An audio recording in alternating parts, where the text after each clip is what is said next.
بسم الله وعلى بركة الله نبدأ.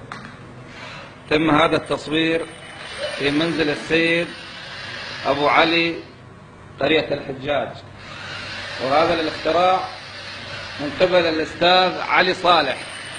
وكما ترون توزيعة شاي بطريقة ميكانيكية بدون جهد عضلي وبدون تكلفة. كما ترون الشاي قادم إلي. والله بلا زحمة شوي، بدها تدلل يعني على الريبولة الآلي. فر لي هذا استكان دورة كاملة يكفي، شكرا. قد منا اياه على المعذب نفسه وما رد يدعم الصلاحية. جيد. كثير من الناس اعزلت من نهايتها بسبب توزيعة شاي. بالله انطي شكر الخالي ابو علي. شكري شكر. شاي مر، هذا الواحد يقدر يعني يتدلل على المعذب لان ما يبذل جهد.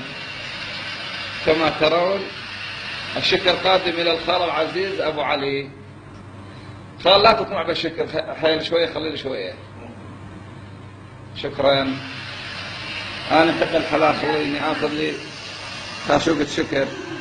بسم الله. بعيدة والله علي شوي. الله الله الله شوي. نب. جيد. لا تكبي الاستكان، تحكم بآلية حتى تصويرنا ما يفشل. بسم الله.